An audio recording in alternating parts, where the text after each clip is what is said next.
watching the station covering all of the DMV. This is DC News Now. Happening now at 9, covering the entire DMV. New Virginia laws, what Governor Youngkin just signed and vetoed, plus the new chances for a new arena, well, now likely dashed. And the rain is slowly moving out this evening, and in place of it, some wind and snow. We'll talk about some weather alerts that have been issued by the National Weather Service coming up.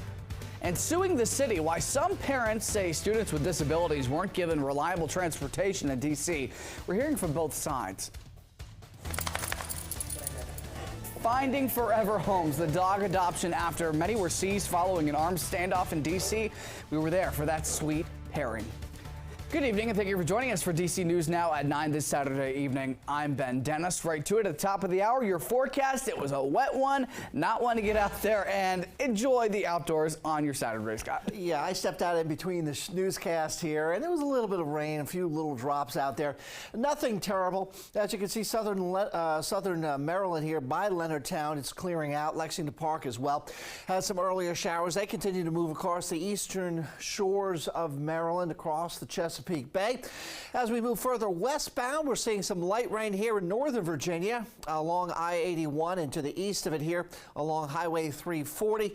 Again, a lot of this is very, very light, almost to the point it's mist and drizzle in some cases, becoming more of a nuisance. So as we widen out the view, again, we have a lot of breaks in the rain coverage. There is still some shower activity back off to the west, and our futurecast picks up on these rain showers, light as it may be, still moving in our direction in towards eastern portions of Maryland, southern Maryland, as well as the district here, at least till midnight, maybe a little after. We'll have this light rain shower activity ongoing, but then things will wind down a little bit when it comes to the rain and pick up when it comes to the winds, as well as some snow. Yes, I'm still talking snow. It is still March here, folks. Winter alerts, as we see here, showing in Garrett County and in parts of West Virginia. Winter storm warnings in the pink. Winter weather advisories in the purple for several inches of snow. I'll talk about how much coming up in a little bit. Scott, thank you. Nearly a dozen dogs have new homes tonight. They're among the 31 rescued from a southeast D.C. home during last month's standoff with the owner. Stephen Radigan is believed to have shot and wounded 3 D.C. police officers as they served an animal cruelty warrant. Well, D.C. News Now's Dave Laval joins us from where many of those dogs found their forever home. 14 of the 31 dogs recovered from the southeast D.C. home in February went up for adoption on Saturday. By the time the Humane Rescue Alliance closed its doors, all but 2 of them had new homes. Hi! Kiara Moore has never owned a Mercedes until now, along with a Gabbana. The brother-sister pit bull mix are heading to a new home with Moore's family and a better life. The dogs are so cute and sweet, and I just was like, if we can rescue them from the shelter and give them a permanent home, that'd be great. The 2 are among those seized from a home following the February 14th shootings that left 3 D.C. police officers wounded and led to an hours-long standoff, allegedly with Stephen Radigan. Investigators, according to the D.C. U.S. Attorney's Office, first learned of the dogs after a security camera is said to have caught Radigan beat one of the dogs last April. They went to his home twice in January to address the number of dogs and their living conditions, which included metal cages. These dogs have been through a lot, but at the same time, we've spent a lot of time with them over the past weeks and know that they are 100% ready to be in a new adoptive home. But this is also a big surge of people, and so I think, much like people, anybody might get a little bit nervous, but I think you'll see that they'll just melt into your arms the minute you interact with them. So I was just so glad they was able to hold them for us until we got here. Thereby allow Kiara Moore and her family to take their newest members to their forever home. We've been told the remaining 17 dogs have either been adopted or receiving more training before they can find new homes.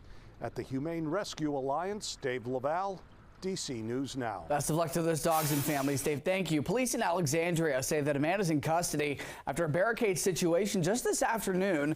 Officials have responded to North Armistead Street around 1 o'clock. North Armistead and Quantrill Avenue were closed while police were there. Those roads have since reopened. In the district, an Ohio man was arrested after he tried to get inside the U.S. Capitol with this hammer yesterday. We're told by U.S. Capitol Police, finding it in his backpack during a routine screening. Police say the man grabbed the bag and became combative when they tried to look inside the bag. Officers ended up using a stun gun on him, taking him into custody. Police say the suspect, Christopher Snow, is being charged with assaulting a police officer. That investigation's ongoing. Plans to build the Monumental sports arena in Virginia are on hold, nearly dead. State lawmakers left the arena off their proposed budget release just yesterday. The arena deal is part of a plan to move the Washington Wizards and the Caps from D.C. to Potomac Yard in Alexandria. State Senator Louise Lucas chairs the State Senate Finance Committee. She has repeatedly blocked the arena deal and earlier this week stressed even further why. Do not believe we ought to put the full faith and credit of the Commonwealth behind a project that's going to further enrich billionaires. If they want this project, pay for it. Governor Glenn Youngkin now has limited options to keep the arena on the budget. He could call a special session or offer a budget amendment next month. Governor Youngkin also just signed 64 bills into law yesterday in the Commonwealth. They were largely bipartisan support, including legislation to enshrine same-sex marriage. It's legal in Virginia if the U.S. Supreme Court ever reversed their decision that legalized same-sex marriage nationwide. Another bill signed into law will prohibit public universities in the Commonwealth from giving preferential treatment in admissions to students related to donors or alumni.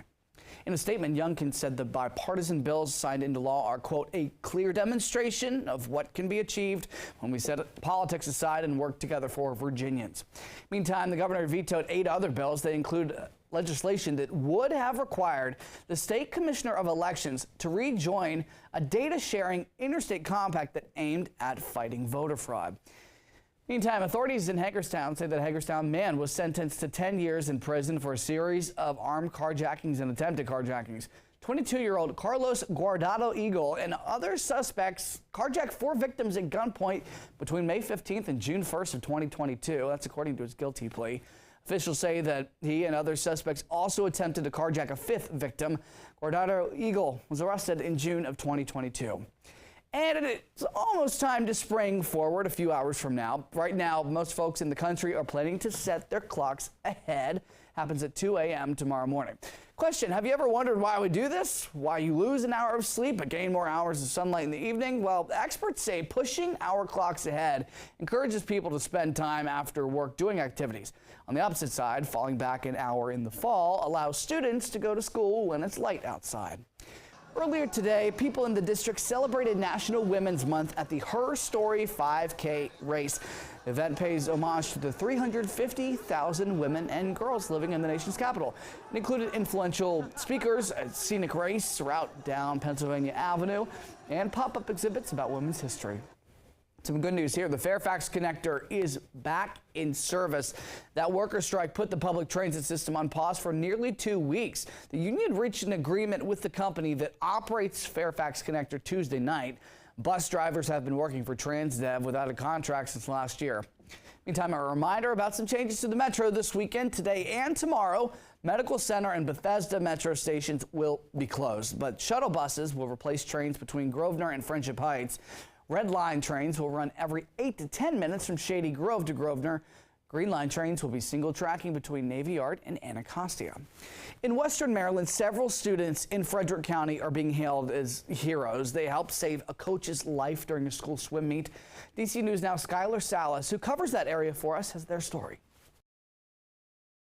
Thanks to 2 Walkersville High School students, a swim coach is alive and back with her family after she suffered from cardiac arrest at a recent swim meet. Senior Walkersville High School student Abigail Roki was switching lifeguard shifts when she noticed Joan Fairbanks stretched out in a chair. When Roki checked on Fairbanks, she was unresponsive and turning blue. I began CPR, did 30 compressions. My co-guard Natalie, she was doing rescue breaths, and at the time we didn't know what was going on. Like, we didn't know if she was choking, if she had an allergic reaction, if we didn't know any of it. Luke Danny Luck, another Walkersville senior, stepped in to help. Just trying to go through the steps to get her breathing again. It really wasn't panicky or chaotic at all. It was really just really well composed and just, this is what we need to do, and we did it. They were not the only ones to help. Natalie Williams and Christina Huffer watched how quickly their co-guards stepped in. I think they did everything that they could. The way she responded and the way she did everything was like perfect, and she was right on it. And for Fairbanks, she says although she doesn't remember much of what happened, she says the actions of those students helped save her life. So I'm just really grateful that she noticed, and that the lifeguards were well trained and quickly went into action without hesitation. Fairbanks says she is now wearing an implantable cardioverter defibrillator. Reporting in Walkersville, Maryland, Skylar Salas for DC News Now.